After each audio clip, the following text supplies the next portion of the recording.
Assalamualaikum warahmatullahi wabarakatuh. Saya Asruriyati, Guru Bimbingan Konseling di SMP Negeri 1 Karangkobar. Matematika sering dianggap sebagai momok yang menakutkan bagi sebagian murid. Padahal, matematika atau lebih luasnya kemampuan numerasi adalah aset untuk mencapai kesejahteraan hidup di masa depan. Sebagai guru BK, saya merasa tertantang untuk memberikan layanan bimbingan klasikal yang dapat mengaitkan antara matematika dalam dunia nyata dengan life skill yang akan dipakai oleh murid sepanjang hayat. Melalui pembelajaran mendalam dengan alur ARKA, saya telah membimbing murid-murid dalam materi literasi keuangan, cerdas mengelola keuangan sejak dini. Dengan alur ARKA ini, pembelajaran mendalam dalam layanan bimbingan klasikal menjadi lebih mindful, meaningful, dan joyful. ARKA adalah singkatan dari aktivitas, refleksi, konseptualisasi, dan aplikasi. Sebuah alur pembelajaran yang mengajak murid untuk belajar dengan pengalaman nyata, merenungkannya, memahami konsepnya, lalu mempraktikannya dalam kehidupan sehari-hari. Jam bimbingan klasikal yang hanya 1 jam per minggu tidak menghalangi saya untuk mempraktikkan keseluruhan alur ini. Saya membaginya ke dalam 2 pertemuan. Pertemuan pertama untuk tahap aktivitas dan refleksi, dilanjutkan pertemuan kedua untuk tahap konseptualisasi dan aplikasi. Tahap pertama adalah aktivitas. Saya memilih permainan edukatif yang menggabungkan olahraga dan olah pikir, serta berkolaborasi dengan rekan-rekan guru yang sedang tidak mengajar untuk ikut menjadi juri dalam permainan sebagai bentuk kemitraan pembelajaran. Permainan ini saya beri judul Petualangan Uang Saku. Bu Guru mau tanya nih, anak-anak kalau tabungannya banyak sama tabungannya sedikit, lebih suka yang mana? Tabungannya banyak. Nah, permainan kita kali ini judulnya Petualangan Uang Saku. Agar suasana lebih menggembirakan, saya memilih lokasi permainan di luar kelas. Cara bermainnya adalah murid dibagi menjadi 6 kelompok beranggotakan 5-6 orang. Terdapat 6 pos yang harus dikunjungi oleh setiap kelompok, yaitu 3 pos pendapatan dan 3 pos pengeluaran. Pos pendapatan yaitu uang saku harian, rezeki tahunan, dan rezeki nomplok. Sedangkan 3 pos pengeluaran adalah kebutuhan, keinginan, dan godaan. Pada ke-6 pos ini, murid harus menyelesaikan tantangan yang diberikan.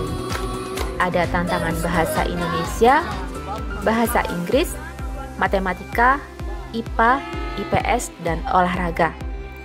Waktu untuk setiap pos adalah 3 menit. Ketika saya memberi aba-aba rotasi, maka setiap kelompok harus berpindah pos berlawanan arah jarum jam. Jika mereka berhasil menyelesaikan tantangan, mereka memperoleh pendapatan dan bonus dari juri berupa uang mainan. Pendapatan dan pengeluaran yang mereka peroleh dalam permainan kemudian dihitung, dan kelompok dengan saldo akhir terbanyak akan keluar sebagai pemenang. Terlihat murid-murid sangat menikmati permainan. Mereka berlari, berpindah, dan berdiskusi untuk memecahkan soal sambil berharap memperoleh pendapatan dan bonus yang besar. Setelah permainan selesai, tahap selanjutnya adalah refleksi. Murid duduk bersama di dekat area bermain. Saya memberikan beberapa pertanyaan pemantik yang melatih olah hati dan olah rasa. Tadi waktu di uang saku harian semua dapat uang saku yang sama nggak? Berbeda. Nah, demikian juga kita ya di sehari-hari. Apakah semua uang sakunya sama? Iya, ada yang beruntung dapat uang saku yang banyak, ada juga yang... Melalui tahap refleksi, murid dapat mengaitkan antara aktivitas permainan dengan kehidupan nyata. Saya juga mempersiapkan tahap kontekstualisasi dengan meminta murid mengisi lembar kerja yang menantang mereka untuk cermat menghitung, berupa pembukuan pendapatan dan pengeluaran.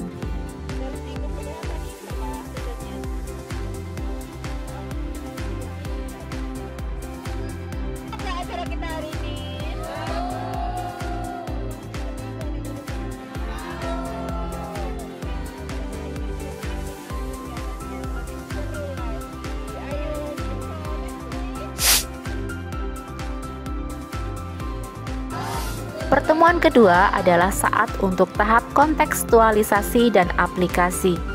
Murid belajar dasar-dasar literasi finansial, membedakan kebutuhan, keinginan, dan godaan, memahami pentingnya membuat anggaran dan menghindari pengeluaran yang tidak perlu. Mereka juga belajar analisis SWOT sederhana tentang keuangan agar mereka dapat mengelola keuangan secara berkesadaran meskipun jumlah uang yang dikelola belumlah banyak.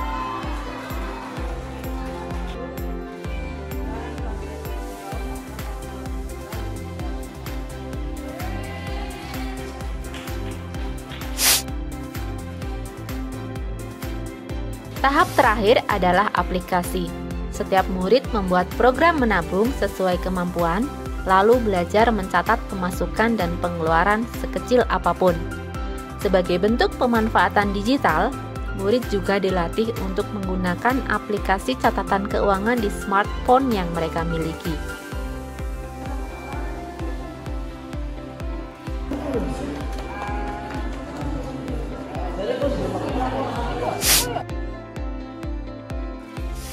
Melalui rangkaian ARKA, aktivitas, refleksi, konseptualisasi, dan aplikasi, murid tidak hanya belajar angka dan konsep keuangan.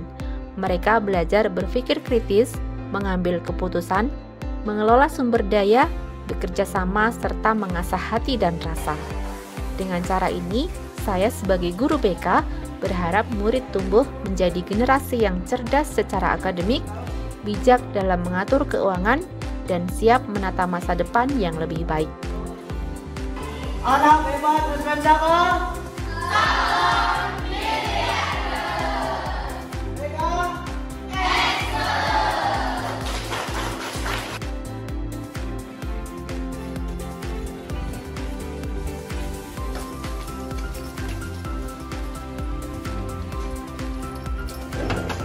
Assalamualaikum. Bu, uangnya masih. Alhamdulillah. Takut ya. Oke.